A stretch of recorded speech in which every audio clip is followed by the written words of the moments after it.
Dans cette leçon, nous allons apprendre à installer, configurer et utiliser un serveur HFSQL client-serveur. Alors, il y a plusieurs raisons qui pourraient vous amener à vouloir installer un serveur HFSQL.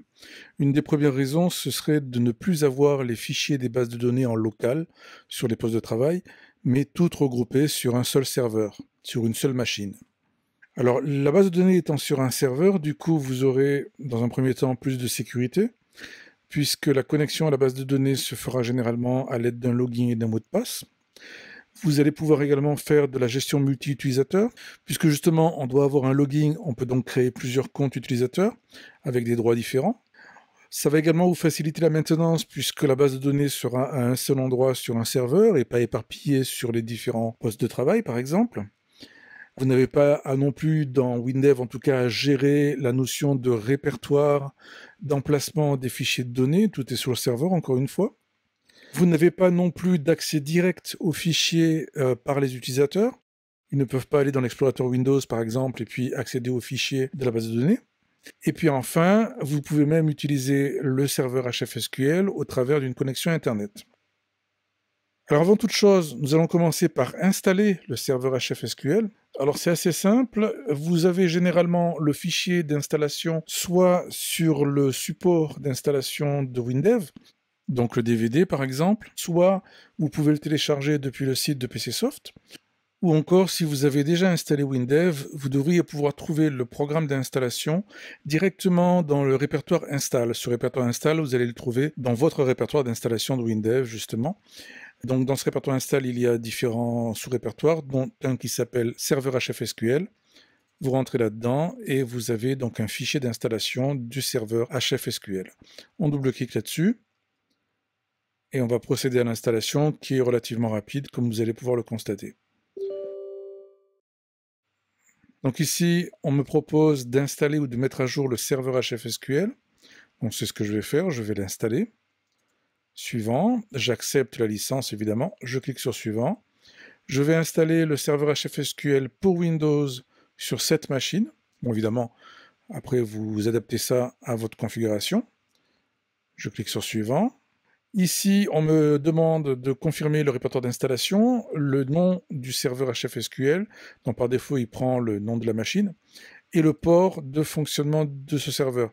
Le port par défaut du serveur HFSQL, c'est 4900, donc je vais garder cette valeur par défaut. Je dois ensuite préciser le nom de l'administrateur, de la personne qui aura le droit d'administrer ce serveur. Donc on va garder admin, et je vais bien entendu lui mettre un mot de passe. Pour le reste des paramètres, on va garder les valeurs par défaut, notamment on veut bien entendu installer le centre de contrôle HFSQL, qui est l'outil qui permettra d'administrer le serveur. Cliquons encore sur suivant. Dans cette fenêtre, on peut configurer les informations SMTP qui vont permettre au serveur HFSQL d'envoyer des notifications à l'administrateur, donc à vous-même en général. Donc cette partie étant facultative, on va pour l'instant la laisser ainsi. Vous cliquez sur suivant. L'installateur insiste, cliquez sur plus tard. Ici, il s'agit de la configuration Active Directory. Si vous activez cette option, en supposant évidemment que vous ayez donc une Active Directory sur votre réseau, ça vous permettra d'authentifier les utilisateurs du serveur HFSQL au travers de l'Active Directory, donc ce qui peut être intéressant, notamment dans une configuration d'entreprise. Ici, on ne va pas le faire, je clique sur Suivant. Vous acceptez ou pas de participer à l'amélioration du serveur HFSQL en renvoyant des informations statistiques à PCSoft. Suivant. C'est parti, donc l'installation est en train de se faire.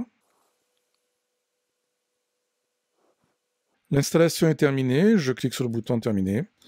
Vous devriez avoir obtenu une icône représentant le centre de contrôle. Ce centre de contrôle est l'outil qui va vous permettre d'administrer le serveur HFSQL. Donc vous pouvez le lancer, comme je viens de le faire, et vous connecter donc à votre serveur qui est en train de tourner. Pour cela, vous allez taper ici le nom de la machine, ou tout simplement 127.0.0.1, qui est votre adresse IP locale. Le port, c'est 4900, à moins que vous l'ayez changé. Pas de base de données pour l'instant.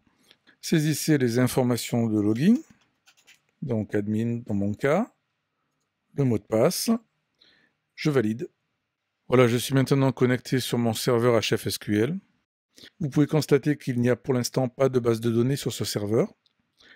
Et vous voyez sur cet écran le tableau de bord qui vous propose les différentes informations et options qui vous permettront d'administrer le serveur HFSQL. Donc la prochaine étape va consister à créer une base de données, soit à partir d'un nouveau projet, soit à partir d'un projet existant. Nous allons maintenant, à partir de notre application, créer la base de données. Il y a deux façons de le faire. On peut partir du centre de contrôle HFSQL ou du projet que nous avons créé. Moi, je vous propose d'ouvrir donc le projet WD Application Complète que vous avez créé avec les précédentes leçons, ou d'ouvrir le projet tout fait si vous n'avez pas suivi les leçons. Et nous allons donc établir une connexion avec le serveur HFSQL. Alors pour cela, vous allez ouvrir l'analyse. Vous cliquez sur le bouton Analyse en haut à gauche. Vous sélectionnez le volet Analyse, puis dans le regroupement Analyse, cliquez sur Nouvelle connexion. Donc nous allons établir une connexion avec un serveur HFSQL. Je clique donc sur HFSQL client-serveur. Suivant. Le serveur étant sur ma machine locale, je vais utiliser l'adresse locale 127.0.0.1. Suivant. Le nom d'utilisateur, ce sera admin, et je saisis le mot de passe. Suivant. Ici, WinDev me propose d'appeler la base de données WD Application Complète, ce qui me convient bien. Je clique en nouveau sur Suivant. La connexion elle-même aura un nom. Ma connexion 1 me va bien pour l'instant. Suivant. C'est terminé. La base de données a été créée sur le serveur HFSQL, on le verra tout à l'heure. Pour l'instant, WinDev me demande si je veux associer mes fichiers avec la base de données. Autrement dit, est-ce que je veux copier les fichiers locaux de l'application dans le serveur HFSQL? Oui, allons-y. Donc je sélectionne tous les fichiers que je veux envoyer sur le serveur. Je clique sur Suivant. Je clique sur Copier maintenant. J'obtiens une liste de tous les fichiers nécessaires, donc les fichiers FIG, index, MMO, etc. Je continue et c'est terminé. Voilà, vous pouvez constater que les fichiers ont bien été envoyés sur le serveur. On le voit notamment par leur couleur. Donc ils sont jaunes en général pour HFSQL client-serveur. Et en plus, vous voyez également la mention HFSQL CS sur le bas de chaque fichier. Donc il ne me reste plus qu'à générer l'analyse de façon à bien prendre en compte tous ces éléments. Je clique sur le bouton Génération dans le volet Analyse et je suis l'assistant en général en faisant Suivant jusqu'au bout. Donc ici, je ne désire pas modifier d'autres fichiers. Donc je clique sur Annuler, puis je continue. La modification est terminée, l'analyse a été générée. Avant d'aller plus loin, nous allons vérifier que la base de données a bien été créée dans le serveur HFSQL. Donc je reprends le centre de contrôle HFSQL. Je me connecte sur la dernière connexion utilisée. Je vais lui demander d'enregistrer le mot de passe. Donc là, je suis connecté sur le serveur HFSQL. Vous voyez sur la gauche en haut la base de données qui a été créée, WD Application Complète, dans laquelle on peut voir les différents fichiers qui sont présents. Si je double-clique sur la base de données, j'affiche des informations la concernant, et je peux également double-cliquer sur les fichiers individuellement pour en voir le contenu et pour obtenir les différents outils qui vont me servir à gérer cet ensemble de fichiers. Dans la prochaine vidéo, nous allons apprendre comment gérer les droits d'accès des utilisateurs sur cette base de données. Dans cette leçon, nous allons en apprendre un petit peu plus sur l'administration du serveur de base de données HFSQL. Alors tout d'abord, je vous propose de partir de notre projet WinDev. Donc vous rouvrez le projet WD Application Complète, puis vous allez vous placer sur le volet Outils et cliquer sur le bouton HFSQL en haut à gauche. Le centre de contrôle s'affiche et vous propose d'ouvrir l'analyse du projet, donc vous validez. Cette façon de faire vous permet de voir tous les fichiers gérés par votre projet WinDev. Donc tous les fichiers où qu'ils soient, aussi bien dans les répertoires de l'application que sur le serveur HFSQL. Et notamment, ici, je peux cliquer sur l'onglet HFSQL client-serveur. Je vois effectivement les fichiers qui sont supposés être sur le serveur, mais comme vous pouvez le constater, c'est grisé, parce que pour l'instant, je n'ai pas établi de connexion avec le serveur. Et pour établir une connexion, il me suffit de double-cliquer sur un des fichiers, le fichier client par exemple. Le centre de contrôle me propose les informations de connexion que j'ai utilisées la dernière fois. Je n'ai plus qu'à saisir le mot de passe. Je vais lui demander de l'enregistrer. Je clique sur OK. Donc je suis maintenant connecté sur le serveur HFSQL et je peux visualiser le contenu du fichier que j'ai sélectionné. vous avez sur la gauche toute une série d'options qui vont vous permettre d'accéder aux descriptions et aux propriétés des différents fichiers. Si maintenant je veux gérer les droits d'accès au serveur HFSQL et aux bases de données, donc il va falloir que je me connecte directement sur le serveur. Je vais utiliser pour cela le petit bouton qui est en haut à gauche, je clique dessus, je prends l'option se connecter à un serveur HFSQL, je reprends les infos de connexion du serveur que j'ai utilisé précédemment. Je suis maintenant connecté au serveur HFSQL et je suis sur la base de données. Je vais donc me placer sur le serveur HFSQL. En double-cliquant dessus, j'accède au tableau de bord du serveur HFSQL, à partir duquel je vais pouvoir notamment gérer les utilisateurs. Donc ici, il s'agit de donner des droits sur la base de données et pas sur l'application elle-même. Ce sont deux choses différentes. Les droits de l'application sont gérés par le groupware utilisateur. Ici, il s'agit d'accéder au serveur HFSQL et aux bases de données qui sont stockées dessus.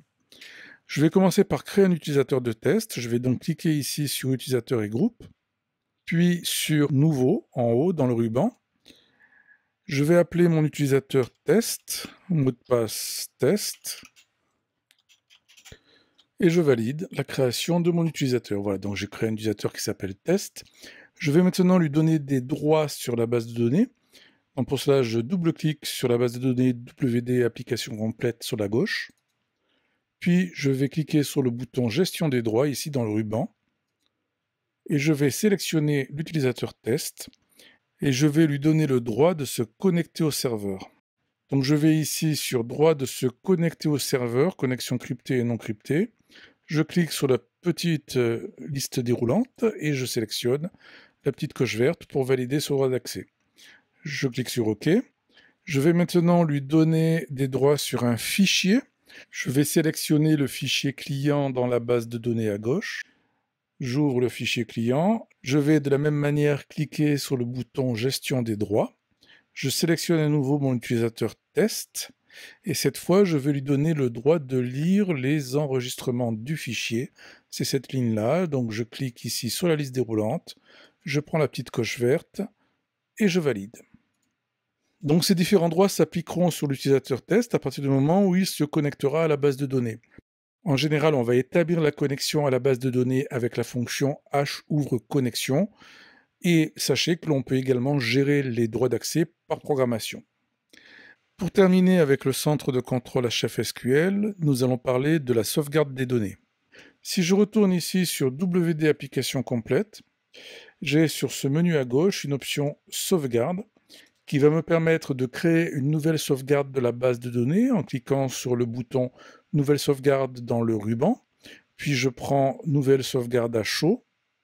Je veux sauvegarder la base de données complète. Je clique sur Suivant. Je vais compresser le résultat, sauvegarder les index, allons-y. Je vais valider en fait toutes les options par défaut, donc sauvegarde. Je n'exécute rien ni avant ni après la sauvegarde. Je clique à nouveau sur Suivant. Voilà, c'est terminé. Je valide. La sauvegarde est lancée, est déjà terminée, et vous pouvez voir ici l'emplacement de la sauvegarde de cette base de données. Et bien voilà, nous venons de faire un petit tour rapide du centre de contrôle HFSQL qui vous propose évidemment bien d'autres possibilités. Dans cette dernière leçon consacrée au serveur HFSQL client-serveur, nous allons parler de l'installation en clientèle. Alors évidemment, si vous procédez vous-même à l'installation de l'application chez le client, vous allez installer le serveur HFSQL de la même façon que vous l'avez installé en suivant les leçons précédentes. Cependant, si vous voulez que l'installation se fasse de manière plus ou moins automatique, vous pouvez inclure l'installation du serveur HFSQL dans l'installation de l'application elle-même. Alors afin de voir les options correspondantes, je vous propose de rouvrir le projet WD application complète, puis d'aller directement dans le petit bouton engrenage en haut à gauche et de prendre Créer la procédure d'installation de l'exécutable. Dans l'assistant de création de l'installation, vous allez vous placer directement sur l'option Données à gauche dans la partie 2, Installation. Donc WinDev nous propose de créer l'exécutable puisque nous avons sauté la première partie. Je clique sur Créer l'exécutable. Et j'enchaîne donc sur la création de l'installation sur la partie Données. Ici, dans la mesure où mon but c'est d'installer le serveur HFSQL, je vais cocher un certain nombre d'options. Il s'agit des options Intégrer l'installation d'un serveur HFSQL, configurer l'emplacement des fichiers de données de l'application et déployer les fichiers de données sur le serveur HFSQL. Tout ça en partant du principe évidemment que le serveur HFSQL n'est pas déjà installé et que les données n'ont pas été déployées. Je continue et les écrans suivants vont dépendre des options que vous avez cochées.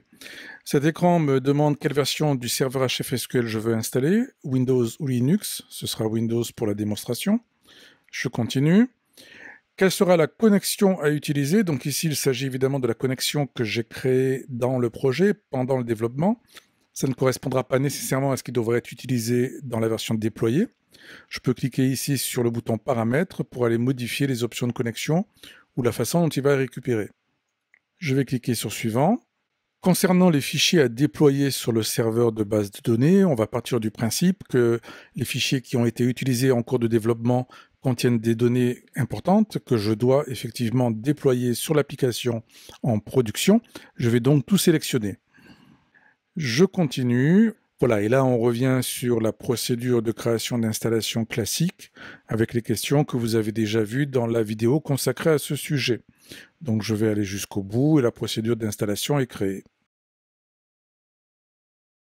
La création du programme d'installation est terminée. Elle inclut l'application, le serveur HFSQL et le déploiement des données.